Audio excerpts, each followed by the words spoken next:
बिस्मिल्लाहिर्रहमानिर्रहीम। अस्सलाम वालेकुम वरहमतुल्लाहि वबरकातुहू। Welcome to Rabia kitchen. आज मैं आप लोगों के लिए मज़ेदार से शादियों वाली खीर की रेसिपी लेके आई हूँ जो झटपट बनती है और इतनी मज़ेदार बनती है। इस वीडियो को फुल वॉच कीजिएगा, कहीं कोई चीज़ आपसे मिस ना हो जाए। आइए बनाना स्टार्ट करते हैं। आधा कप मैंने चावल लिए हैं। इसे अच्छी तरीके से वॉश करने के बाद 4 घंटे के लिए मैंने इसे भिगो दिया था। अब आधा कप जो पानी डाला हुआ है इसी के साथ ब्लेंडर में डाल के इसे बारीक सा पीस लेते हैं। अपनी कढ़ाई के अंदर हम 2 कप जितने भर के चीनी के डालेंगे और चीनी को पहले हम कैरमलाइज होने देंगे। और जैसे ही हमारी चीनी अच्छे से कैरमलाइज होने लग जाएगी, खूबसूरत सा इसके अंदर कलर आ जाएगा। फिर 1.5 लीटर जितना मैंने इसके अंदर दूध लिया है और दूध को मैंने अच्छा सा पका लिया था, ये ठंडा हो गया था। इसके अंदर हम सारा ये दूध डालेंगे और दूध आप देखें डाल रहे हैं तो चीनी बिल्कुल एक गट्ठा सी बन चुकी है।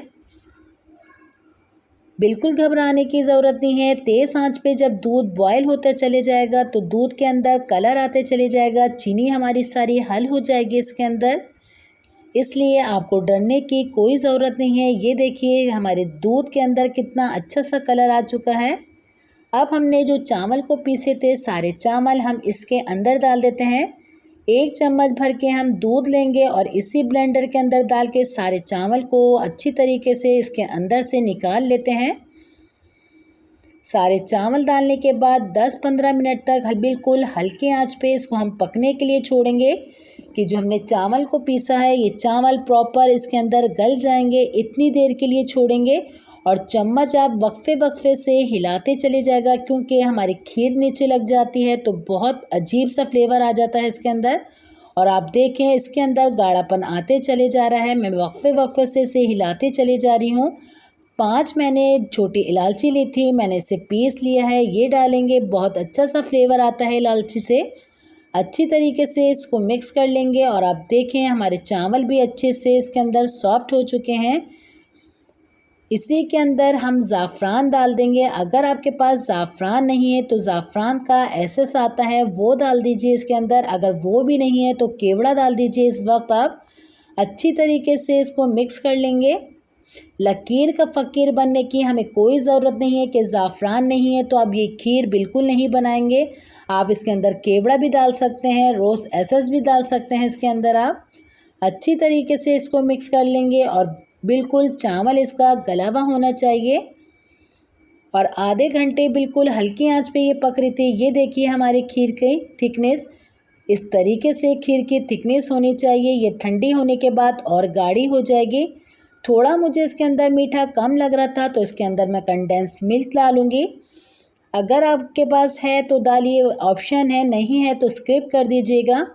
अच्छे से इसे हम हिला लेते हैं 1 से 2 दफ़ा।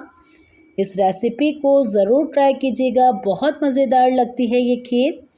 अच्छी तरीके से हिलाने के बाद बस इसका चूल्हा मैंने बंद कर दिया है। अब हम अपनी खीर को ठंडा कर लेते हैं, फिर हम इसको एक बाउल के अंदर निकाल लेंगे। इसे बादाम और पिस्ते से अच्छी तरीके से हम गार्निश करेंगे। अगर आपको शादियों वाली खीर खाने का दिल चाहे तो ज़रूर ट्राई कीजिएगा इस रेसिपी को, बहुत मज़ेदार सी खीर बनती है। उम्मीद करती हूँ आज की रेसिपी आपको मेरी अच्छी लगी होगी। अगर मेरी रेसिपी आपको अच्छी लगी तो मुझे लाइक कीजिए, फैमिली फ्रेंड में ज़्यादा से ज़्यादा शेयर कीजिए। अगर आप मेरे चैनल पर नए हैं तो सब्सक्राइब करके बेल आइकन के बटन को क्लिक कर दीजिए। इंशाल्लाह मैं आप लोगों के लिए ऐसे ही मज़ेदार सी नई रेसिपी लेके आती रहूँगी। अपने वालिदैन का बहुत ज़्यादा ख्याल रखिएगा। मुझे, मेरी फैमिली को अपनी दुआओं में याद रखिएगा। अल्लाह हाफ़िज़।